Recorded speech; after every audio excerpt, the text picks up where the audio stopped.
The Night King who returned with a god. Chapter 7, Divinity 3. Since Cataclysm, item appraisers have been one of the most important support classes. While there are only a few appraisal skills, if an appraiser's level is low, they can often miss an item's stats or fail to interpret a special ability. In that sense, it's no exaggeration to say that Firebird Guild's appraiser, Kang Sunwoo, is one of the best appraisers in the country. As he appraises the miraculous rice in front of him, he is both thrilled and disappointed with the results. The rice that was forced to grow by magic has toxins and is inedible for humans. Even hunters have to wash their stomachs after eating it a few times. That's how nature works. It demanded due process, and it needed time. Even with the development of things like printed food and palm farms, they can't completely replace the existing food system. So it's easy to be overwhelmed by the golden field and disappointed by the results. Let's get started. He stacks the rice and begins to analyze it, his eyes glowing with magic and revealing one element after another. Results. Huh? Blessed rice. Rating. Rare description. Rice blessed with the divine power of Goddess Demera, the goddess of life and fertility. Alleviates grade 3 diseases, and if consumed continuously, there is a high probability of being cured. Hey? He panted, checking the message in front of him. With the advent of potions and elixirs after the cataclysm, recovery items, diseases, and injuries had also begun to be graded intuitively. Grade 3 diseases included most neurological conditions and even early-stage cancers. This rice cures cancer. All of this rice. Isn't that better than the expensive cures in the tower? The test results are in. He couldn't wait to introduce this amazing miracle crop to everyone. The appraisal result is rare. Huh? Each and every one of these rice is a rare grade. Everyone was stunned by Kang's words, and some didn't understand what he was talking about. It sounded too unrealistic. But when he said that this rice can even cure cancer, everyone's minds were blown. Is it true? It's true. Hari couldn't keep her mouth shut, but she turned to Leon, who was talking to a straw puppet imbued with Demera's divinity, as if he didn't need to listen. Your Majesty!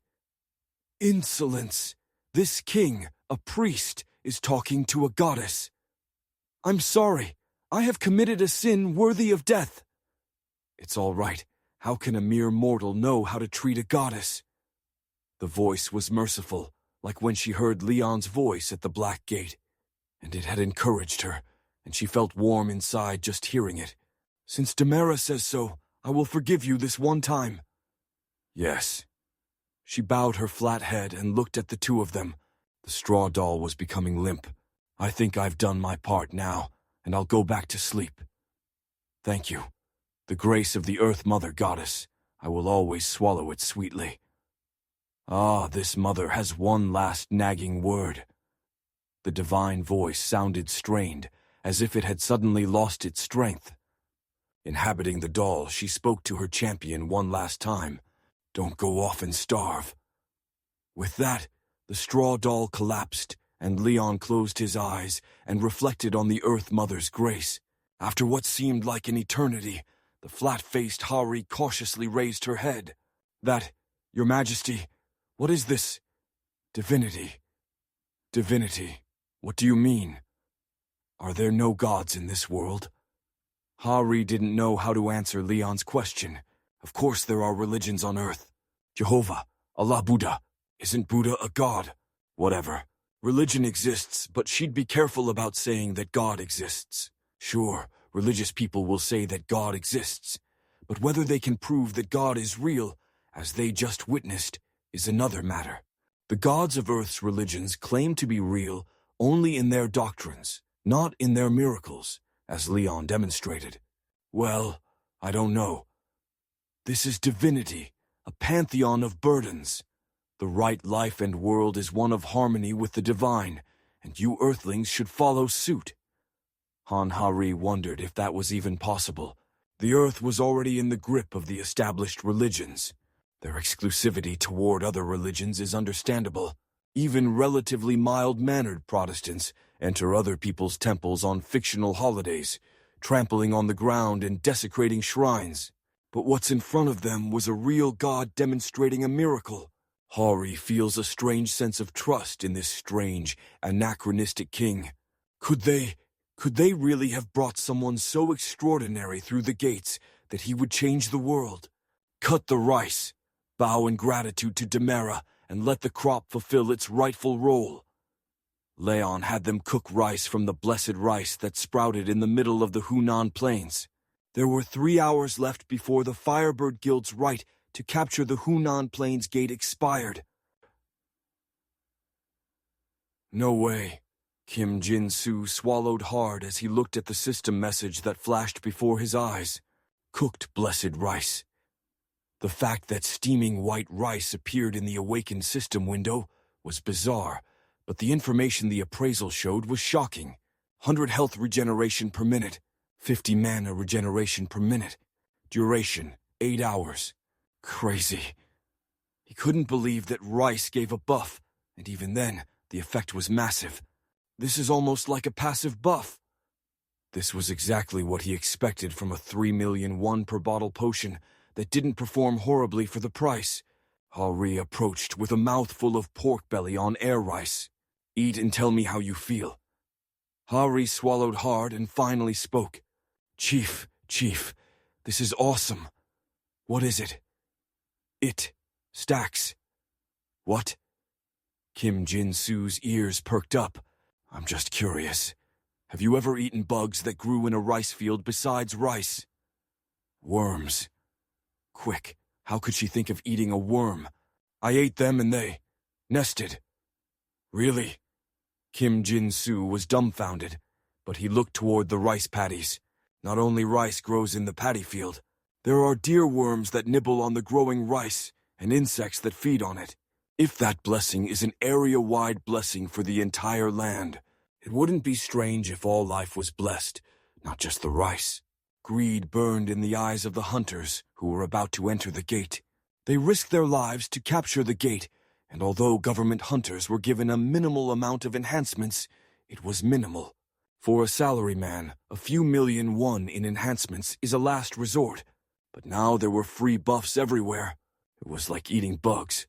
Come on, get one more! Hunters armed with armor and swords scrambled through the rice paddies. It stacks up to 3 times. The momentum of the association hunters soared before the raid. E.D. Guild leader, are you okay? The vice guild leader looked at Li Yongwan and asked as everything was disrupted by the appearance of the survivor named Leon. Of course he couldn't be okay. The Firebird Guild had deliberately induced the dungeon break, and they were prepared to bleed. As a top 10 guild, they couldn't be openly hostile, but they were likely to be treated differently than other top 10 guilds. In particular, they would be excluded from the most lucrative high-grade Scarlet Gates, and above for the time being. Damn it, where did that bastard come from? Yongwan glared at Leon, who was still meditating with his eyes closed. It's him. That survivor ruined everything. If it weren't for him, the crippled government would have been forced to give in to our demands. He wished that Leon would die in the gate. Huh? Suddenly, Yongwan remembered the gate he had been wandering around for days. This isn't so bad. Vice Guild leader. Don't worry about it, but we have a gate to close at the end. That's right, I was a bit out of shape in the middle, but... The Vice Guild leader who had attacked the Scarlet Gate with him had the same expression on his face when he read Yongwan's intentions. There's only one A-rank hunter, huh? If so, the result was obvious. That gate boss would never be defeated by the Hunter Association's floaters. But if there's a survivor of that... He's a tough nut to crack, even for me. He's a buffer, with a blessing on the land. They say he's the king, so he can't be much of a fighter. Either way, the conclusion is the same. Gate strategies are not for nothing. You need to understand the concept of the gate and prepare accordingly. They will never be able to defeat the boss of that gate, and if they can't defeat the boss, they can't close the gate. 2 twisted smiles greeted the association raiders as they departed in search of a way to die. Leon had a vague idea of what a gate capture was. Every gate revolves around a mission, and by clearing that mission, you can close the gate. That is, get rid of the gate. Most of them have a boss mob. No, a boss, and defeating it will often close the gate. A diary of boss encounters. I like that.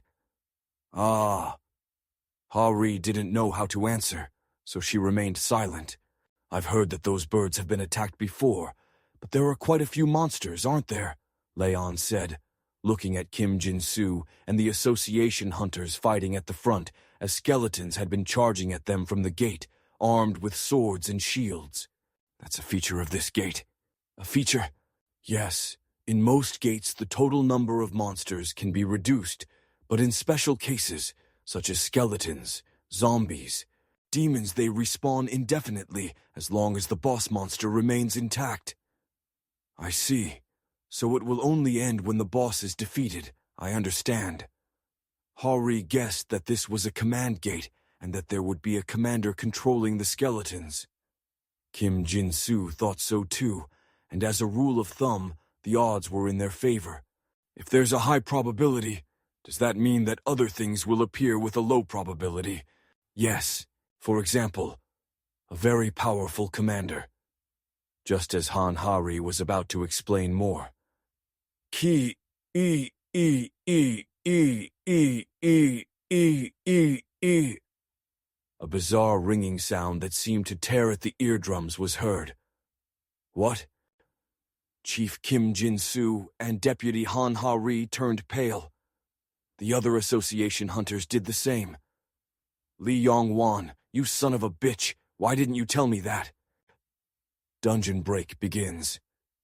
You are sentenced to death. The time limit for all life within the gate begins. Commander Knight Doulahan advances with his army.